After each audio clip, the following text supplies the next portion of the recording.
Gracias, Pedro Portugal, quien ha sido mi compañero en la universidad.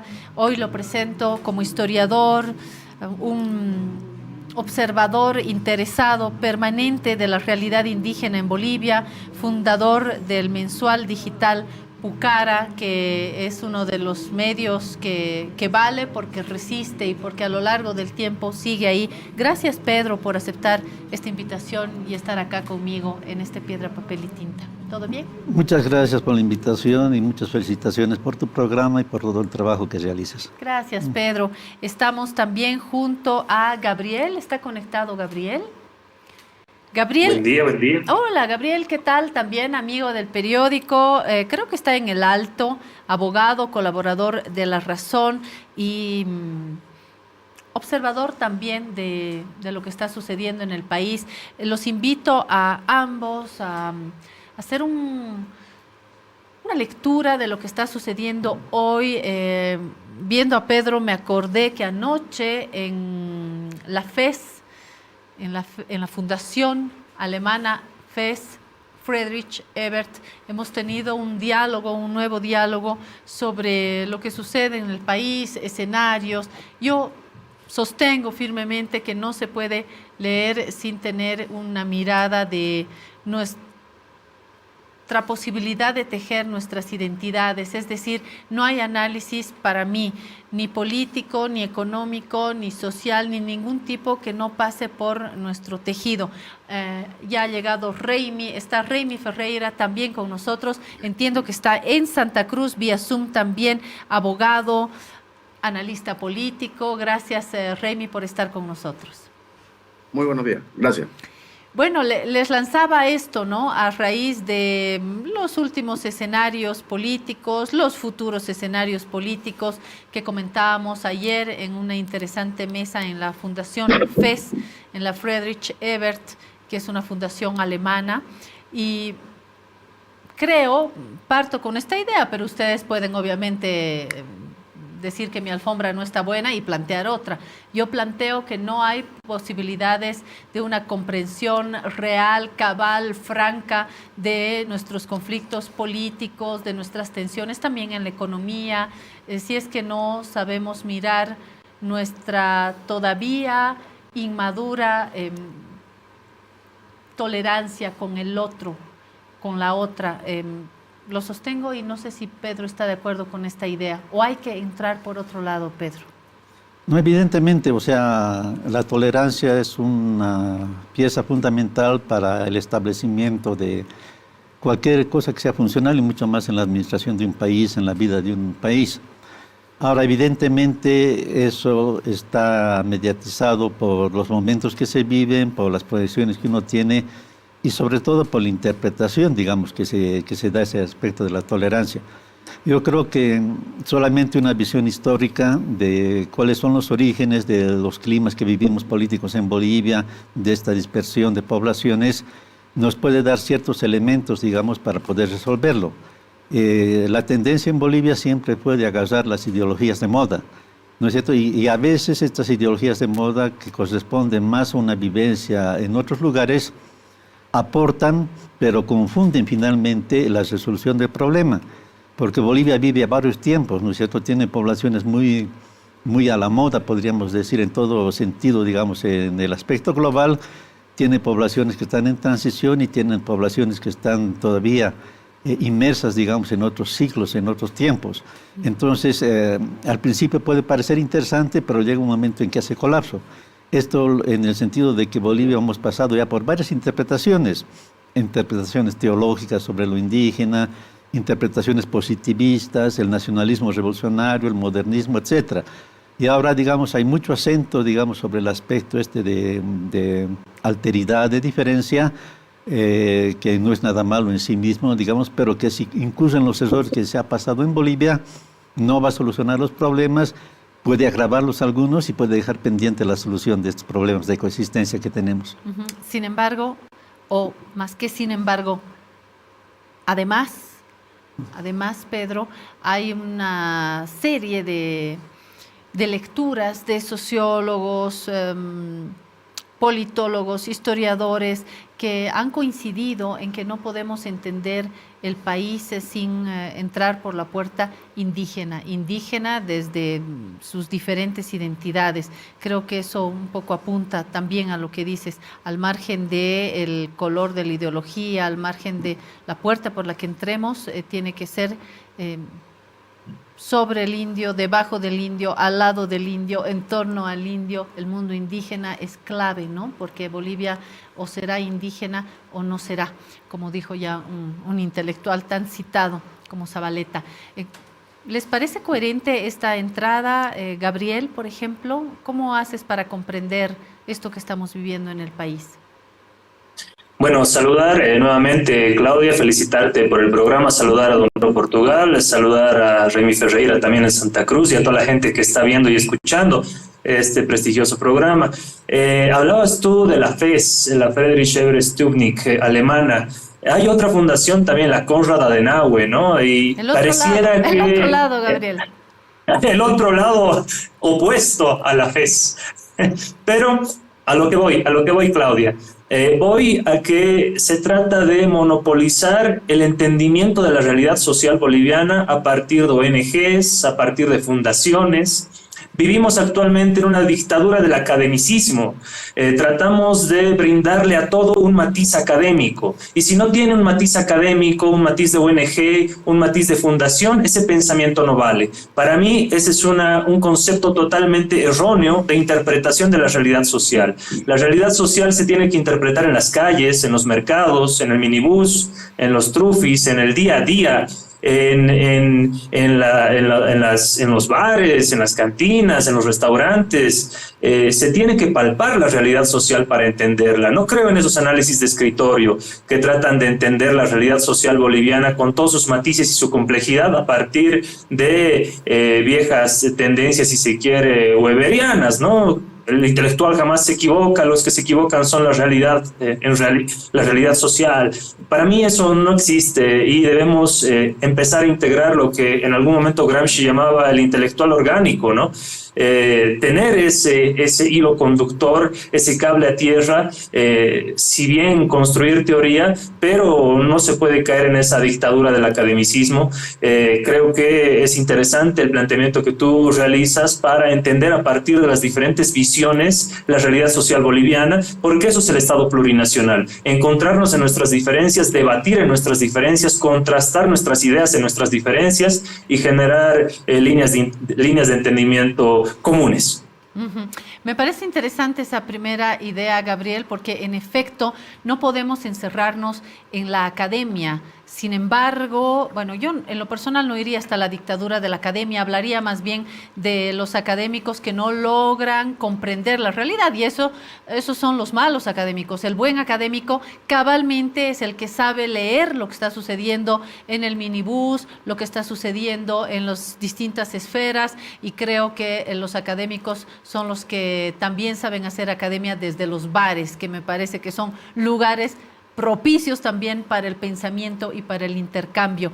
Lo que no valoro tanto son quienes construyen únicamente desde un pensamiento teórico, ¿no? No hay intelectual que no logre ser, como dijo Galeano, sentipensante también, sentitocante, sentirreal, ¿no? Creo que va por ahí. Reimi, hemos invitado una voz cruceña porque creemos que uno de los grandes desencuentros en el país, no el único, pero el más visible, se está dando en Santa Cruz con actos intolerantes. ¿Mi percepción es muy colla, Reimi, o he dado en el clavo? Bueno, creo que depende, ¿no?, a quién vaya la pregunta, ¿no? Yo personalmente creo que sí, en gran medida Santa Cruz es el vértice más visible de un conflicto de identidades. Eso es notorio. Hay un discurso construido, alimentado, fomentado por ciertas élites con intereses políticos, que están en el contexto de este difícil proceso de descolonización del Estado y de la sociedad. Pero no solo se trata de descolonizar el Estado, se trata de descolonizar la sociedad, que es lo más difícil, creo yo. Las ideas mentales, los prejuicios, los estereotipos, que se asentaron en 300 años de colonia y que han vivido durante gran parte y viven durante gran parte de la República en base al paradigma europeo que se instaló en nuestras tierras, especialmente en Bolivia, y que ha dado lugar a el supuesto o la supuesta superioridad, ¿no?, de la cultura hispana, de la civilización europea, en desmedro de las culturas y naciones originarias, no es tan sencillo desmontar. Vimos un país en el que los diferentes ciclos históricos nos demostraron, ¿no?, que el discurso colonial seguía en la República y siguió en parte desmontado en el 52 con un indigenismo tibio, pero indigenismo. Luego eso fue cuestionado por movimientos indianistas y luego por el catarismo. Y al final en la constitución del Estado plurinacional se logra, creo yo, por lo menos en la teoría y en la norma, la idea de una sociedad plural que reconoce las identidades, que acaba con ese patrón monocultural del Estado de 1825, del Estado republicano, pero qué difícil es implantar eso en la realidad, ¿no? Se puede decir que tenemos una economía plural, un derecho plural, que tenemos un sistema político plural, que tenemos un sistema cultural plural, y la Constitución al menos lo anuncia, pero eso queda hasta por ahí, cuando uno ve la práctica cotidiana, y no solo en Santa Cruz. Yo he escuchado expresiones racistas en La Paz, en Cochabamba, no es solamente en Santa Cruz, solo que en Santa Cruz hay una característica, una élite para poder justificar las posiciones conservadoras, reaccionarias, ha alimentado un discurso basado en la identidad regional. Y en realidad no es nuevo, viene alimentándose hace mucho tiempo, bajo la evidencia, que creo que es notoria, de que tenemos un perfil cultural, una identidad étnica diferenciada en gran medida, pero que somos parte de un Estado. Pero una sociedad que a estas alturas del siglo XXI es una sociedad plural, posiblemente la más plural de Bolivia está en Santa Cruz. Por eso es una gran incoherencia, ¿no?, que en el siglo XXI, en una sociedad cosmopolita como es Santa Cruz, porque aquí está el crisol de la bolivianidad. Aquí en Santa Cruz han marchado más paseños, solo el único lugar donde más paseños han marchado en las fiestas julianas es en La Paz. Y el segundo lugar ha sido Santa Cruz. Enorme la cantidad de población de origen paseño, cochabambino, que vive en Santa Cruz. Y sin embargo aquí hay un grupo que con el discurso del cruceñismo, con el discurso de la identidad regional, con el discurso del avasallamiento, hace política, porque es lo que le permite captar a un sector de la sociedad. Ahora, y con eso termino, creo que sin embargo no hay que generalizar, ¿no? Hay élites que sí tienen ese tipo de mentalidad reaccionaria, cavernaria, pero no son todos. Hay también, incluso en las propias filas conservadoras, sectores mucho más moderados, mucho más abiertos. Y yo resumo diciendo que lo que pasa y el desafío es, al margen de si lo dice la universidad o una ONG o quien lo diga, yo creo que es un principio universal, la necesidad de la unidad en diversidad. Edgar Morin, no sé cómo se pronuncia en francés, pero yo le digo Morin porque se le habla de que la democracia se basa en la unidad en la diversidad. No hay democracia con el discurso único, ¿no?, con la exclusión del otro, o con la unidad en la homogeneidad. Solo con la unidad en la diversidad se puede garantizar un sistema verdaderamente democrático e inclusivo. Voy a introducir una nueva pregunta y como ya he hecho la presentación de los tres en sociedad, ahora no les hago preguntas, sino quien quiera participar, por favor, que sea una mesa libre. Cuando ustedes quieran plantear, háganlo y vamos a intentar luchar contra la distancia del Zoom. Creo que al punto de partida que planteaba hay que añadir inmediatamente lo regional, es decir, somos un país porque nos han puesto, como en África, ¿no?, las arbitrarias fronteras y nos han recortado de una manera azarosa, y aquí estamos dentro de lo que llamamos Bolivia y estamos indígenas del oriente, indígenas de occidente, clase medieros, mestizos de occidente, de Tarija, de Pando, y estamos en esta gran red de tantos colores que al mismo tiempo que nos puede dar riqueza, nos puede dividir, nos puede enfrentar, nos puede generar un campo de no comprensión, de no reconocimiento de ese otro o de esa otra.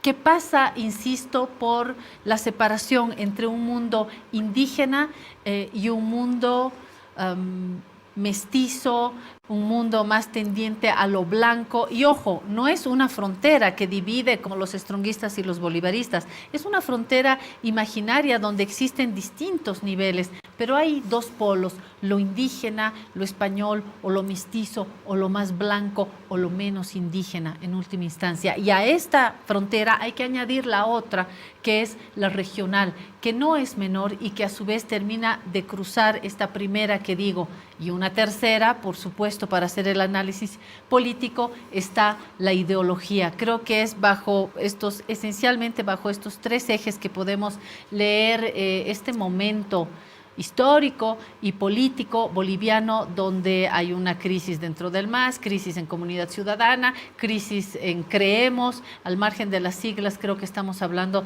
de un momento bastante oscuro, políticamente por lo menos. Bueno, no sé, Diego Pedro, pero puede ser Gabriel. Pedro, ¿quieres decir algo? Sí, me parece muy interesante los temas que se están planteando. He escuchado con atención la opinión de Gabriel, de Remy, y creo que tienen razón en algunos elementos. En Bolivia, una de las razones, a mi modo de ver, del estancamiento es que las élites coyunturales siempre se han referido a los modelos que venían de afuera, y eso ha estancado, digamos, su percepción de lo real, y la percepción lleva necesariamente a la administración y a la transformación. Entonces, el mundo académico en Bolivia tiene muchas deficiencias. La principal es que los alumnos obedecen a la calificación del profesor, y el profesor sigue, digamos, las ideas de moda. Entonces, en ese sentido, se banaliza cualquier corriente que es interesante, como se banalizó el positivismo, se banalizó el marxismo, se banalizó el tomismo incluso antes, ¿no es cierto? Y sacamos productos mediocres de donde salen personas que van a aplicar su conocimiento en la función pública, y resulta que la función pública está a distancia de lo que ha aprendido malamente en la universidad. Y eso un poco se ha repetido ahora con el tema del culturalismo y de la diversidad. La realidad me parece que nos muestra cosas diferentes. Empezaste el programa con una huacta del señor Claure para el Bolívar. Y es interesante ver cómo cierta simbología andina está llegando, digamos, a sectores donde antes no llegaba y donde hubiesen considerado una herejía hacerlo. Y por otro lado, el otro aspecto en el mundo andino es la gran incidencia que tienen los grupos religiosos evangélicos fundamentalistas. O sea, entonces es el esquema clásico en el cual habría identidades y cada quien estaría atrincherado en su posición, es totalmente falso. Entonces es falso transmitir, digamos, una idea educativa en base de respeto de identidades, y es falso y es erróneo, digamos, tratar de hacer políticas públicas en ese principio, porque lo que prima en Bolivia, como en todo lugar, es la interrelación y la modificación y la creación de identidades culturales. No hay identidad cultural estancada, ¿no es cierto? Lo que sí está estancado es el poder político, la interpretación de Bolivia y la repartición de ese poder político que beneficia a todos. Entonces, lo que hay en Bolivia es que una gran parte de la población indígena, sea tradicionalista, evangélica, católica, marxista, lo que sea, está en un estrato inferior de poder, ¿no es cierto? Incluso que cuando tenga mucho conocimiento, cuando tenga, digamos, una capacidad de ejercer cierto poder, hay una estratificación de tipo racial, de tipo social, que favorece a unos y perjudica a otros. Entonces, eso es eminentemente político y social. Y si no se lo trata en ese ámbito, lo otro puede haber una desviación. Yo creo que en Bolivia, lo mismo que en cualquier parte del mundo, digamos, el hecho es la creación de cosas nuevas. Y en Bolivia se ha estancado la creación de una identidad nacional, porque lo cultural ha servido de pretexto para un sector para mantener poder y para otro sector para no llegar al poder. E insistir en eso puede dejar, digamos, de soslayo el aspecto central y puede desviar en aspectos culturales que siempre tienen una manifestación política desastrosa. Lo vemos un poco en Santa Cruz, donde evidentemente también hay un problema de identidad. Hay pequeños grupos que toman, digamos, el cruceñismo como un valor en sí mismo y tienen un ataque, digamos, a lo indígena. El indígena es mayoría en Bolivia. Y a lo indígena occidental en particular. Y a lo indígena occidental. Y felizmente el indígena en Bolivia no ha tomado en serio todas las políticas culturalistas, porque podía haber surgido un sector totalmente intransigentes, casi fascistas, ¿no es cierto?, donde ponían la cultura, digamos, al eje, porque el fascismo también ha sido eso, ha sido uno de los pocos casos políticos donde ha puesto el aspecto cultural y religioso, incluso, digamos, como el eje de su actividad. Lo que hay en el mundo andino más bien es, a partir de su propia identidad cultural, un proceso decepcionado por adquirir lo nuevo. De ahí el prestigio de la técnica moderna entre los aymaras. De ahí, por ejemplo, yo creo las realizaciones arquitectónicas que hacen en el Alto, que no corresponden, digamos, en ninguno de estos parámetros culturales. Entonces, reconociendo el valor del cultural, quizás creo yo que habría que innovar en cuanto a ciertos postulados que hasta el momento no se han hecho de cómo resolver el problema en Bolivia. Pero esas construcciones a su mismo tiempo tienen un sello cultural, ¿no? Claro. También lo tienen. Claro, lo tienen, pero el sello cultural por excelencia es el sello, digamos, de conformación de una nueva identidad que no se ha hecho en Bolivia. O sea, las naciones son un invento. Y para ser una nación, digamos, hay que inventar ciertos elementos que fusionan realmente y que crean una nueva realidad. O sea, no hay ningún país donde las culturas hayan desaparecido. El caso de Francia, por ejemplo, hay culturas regionales, lenguas regionales, pero hay un aspecto de unidad, que es la unidad política institucional. Y en Bolivia se ha hecho casi al revés, se ha querido tener una disparidad cultural en niveles de poder y se uniformiza más bien inconscientemente, digamos, en niveles que no se deberían uniformizar.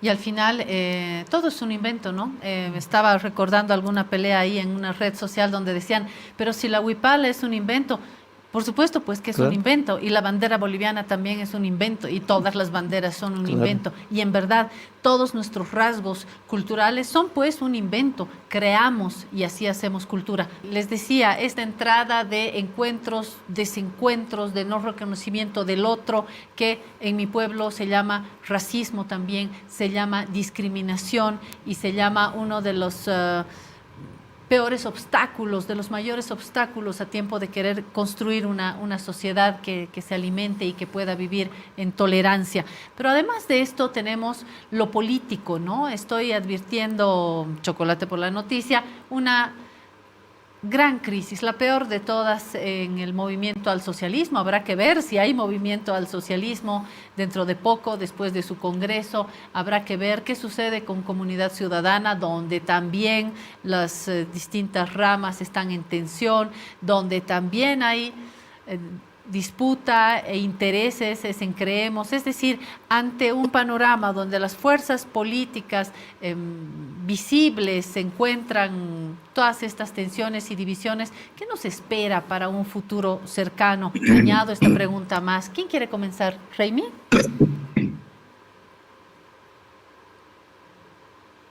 ¿Quién quiere comenzar este segundo bloque? ¿Raimi, Gabriel, Pedro? Bueno, Claudia, si me permites, quería analizar en torno a lo que decía don Pedro antes del corte, ¿no? Es importante, y lo que tú acotabas también, no es simplemente el reconocimiento del otro, es el reconocimiento de nosotros mismos.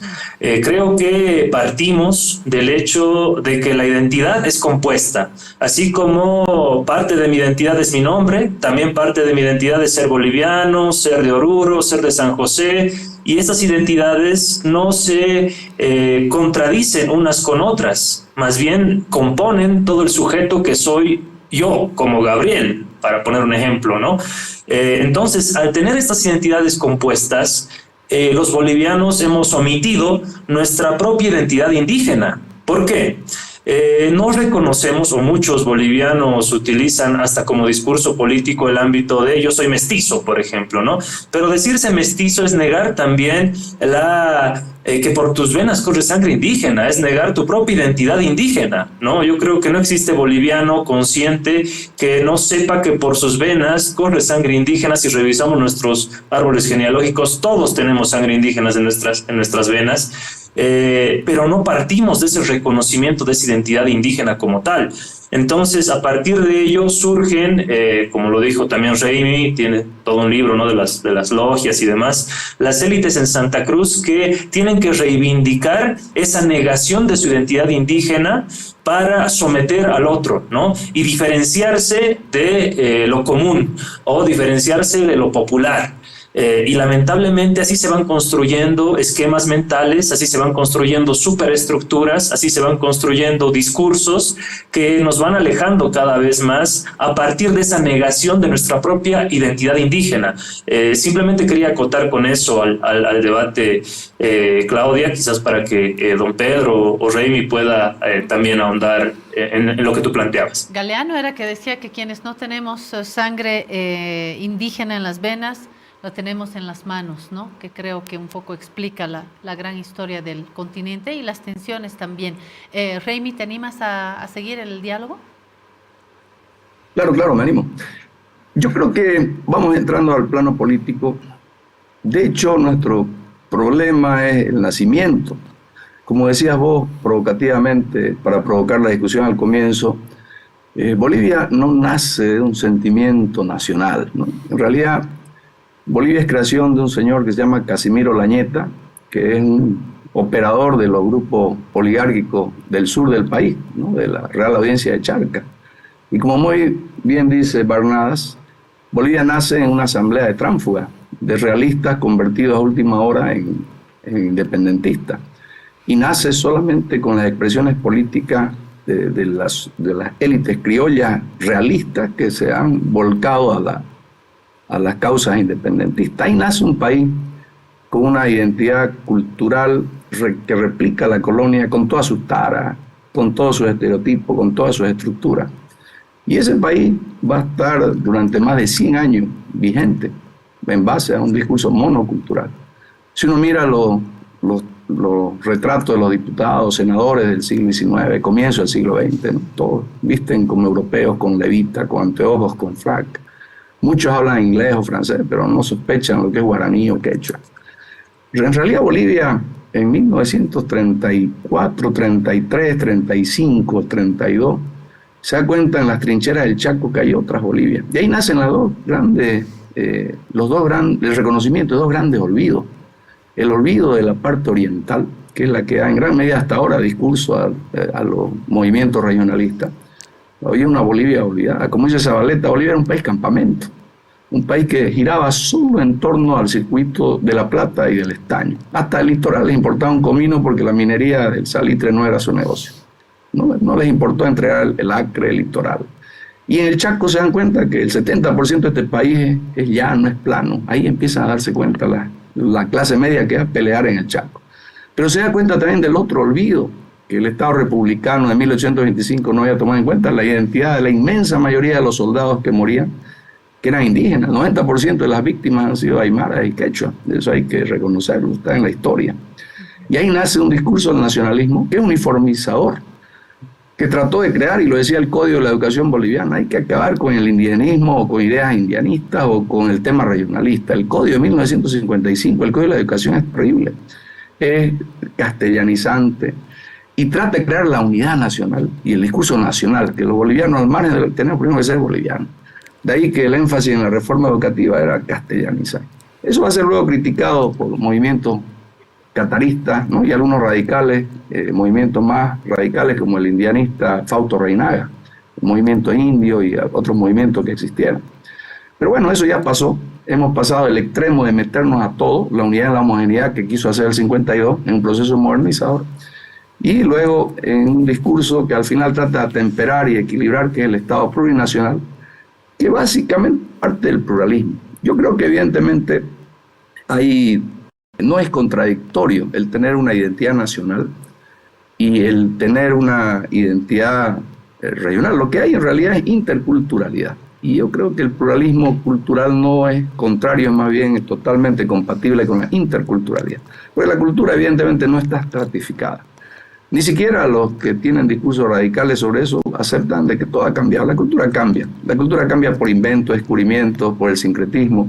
Y esa identidad boliviana es lo que nos falta terminar, y en eso coincido con Pedro, terminar de construir, ¿no? Vivimos un proceso en el que no tenemos que además olvidar los factores externos. Es un proceso contradictorio de globalización en el que estamos asumiendo culturas globales. ¿Quién no sabe qué es googlear, tuitear? Todo el mundo lo utiliza. Ok, ¿no? Vivimos un mundo de la globalización que ha generado a su vez un movimiento de tribalización, el querer rescatar la identidad para no ser sumido con la cultura global. Pero no es incompatible tampoco eso, ¿no? Se puede ser global, ¿no? Se puede ser nacional y también aspirar a una cultura propia, que las regiones la tienen, la van a seguir teniendo siempre, que no es estática, que se va a modificar. Yo creo que ese es el gran desafío. Y termino con la pregunta que hacías antes. ¿Cómo nace Bolivia? Bolivia no nace de un sentimiento patriótico con bandera, ¿no? Todo eso es un invento de los intereses de la minería de la plata por mantener sobre el territorio de la Real Audiencia de Charca una jurisdicción creando un nuevo Estado. Porque la Real Audiencia de Charca fue una jurisdicción arbitraria, ¿no? Era una jurisdicción que metía territorios que ni siquiera conocían, como Mojo o Chiquito, que lo metieron en un solo saco. El que no participaron los actores más importantes, los guerrilleros de la independencia, los indígenas que con Tupac Katari ya en el siglo XVIII se habían alzado en armas, ¿no? Ellos no entraron en esa discusión, ¿no? Los guerrilleros, Juan Azurí no participaron. Fueron los oidores, ¿no? o los descendientes de los oidores. Los serranos, los urcullos, los olañetas, ellos crean este país. Bolivia es un invento de ese sector que crea, porque la idea de Bolívar era primero que Bolivia, o lo que era el Alto Perú, parte a ser parte del Río de la Plata, o de la Argentina o del Perú. Pero en contraposición a eso, Sucre finalmente es convencido de que nos creen como país. Pero ya hemos creado, ya finalmente, bajo esas banderas que tenemos, hemos ido a tantas guerras, ya tenemos una identidad. Y uno lo ve cuando juega la selección boliviana. No importa si usted es Camba, Colla o Chapaco, usted alienta a la selección boliviana. El Chaco creo que selló. El Chaco ha sido el sello de lo que podría ser la base de la identidad. Y de hecho hay. No es que no haya, hay una base de la identidad nacional. Solo que es una identidad que se quiere construir en base a los estereotipos coloniales, ¿no? La supremacía de lo europeo sobre lo indígena. Qué pertinente esa mirada hacia atrás de Raimi, porque definitivamente se entiende mejor, como dice una canción del Papirri, ¿no? El futuro es el pasado, Yocallita. El futuro es el pasado, Yocallitas. Hablando de identidad, yo tengo que ir a hablar de la victoria de los y las bolivaristas, pero me gustaría un cierre. Por ahora, creo que podemos volver a plantear estos diálogos en el futuro. Pedro, ¿cómo cerraríamos esto? Y también a Gabriel, para darle por lo menos una vuelta a este primer diálogo sobre el tema. Yo creo que la coyuntura ayuda. O sea, Bolivia ha vivido en su historia política la hegemonía de grandes corrientes de pensamiento y a veces representadas por un partido, conservadores, liberales, el nacionalismo revolucionario, etc. Y todos han fracasado porque han puesto cierto empeño, pero han tenido falla en lo principal. Y después esos partidos no han vuelto a existir más. ¿Y qué es lo principal, Pedro? La Constitución Nacional y el Estado. Es decir, no puede haber comunidad contemporánea sin una noción de nación común. Y no puede haber una nación buena si no tiene una administración adecuada, que es el Estado. Entonces, eso es lo que nos falta en Bolivia, Estado y nación. Ahora bien, ha habido el proyecto plurinacional, ¿no es cierto? Lo pluri es más cultural, ¿no es cierto?, que institucional y político. Y hay el riesgo en Bolivia de que lo cultural se convierta, digamos, en identidades políticas y ahí, digamos, vamos a entrar en un problema peor que lo que se quería solucionar. Entonces, hay un fenómeno político, el 2019 podía haber dejado de existir, pues es la misma suerte de los otros partidos, además su ciclo de 20 años coincidía más o menos con esta idea. Particularidades bolivianas le ha dado una segunda oportunidad. Entonces, y esa oportunidad no es solamente para el MAS, sino es también para los otros partidos, los de oposición o grupos que van a nacer. Y creo que nuevo ciclo va siempre con ideas nuevas. Entonces, esta es una oportunidad para todos los grupos políticos de recapacitar y de proyectar algo.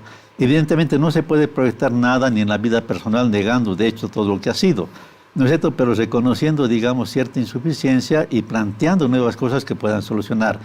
Los datos hasta ahora que tenemos es que lo plurinacional ha quedado en declaración, digamos, teórica y ha servido más para la buena conciencia del sector que siempre ha dominado, digamos, Bolivia, lo que decía Raimi Ferreira, los descendientes de quienes han constituido Bolivia y que han transportado ciertos problemas, digamos, con ellos a la actualidad.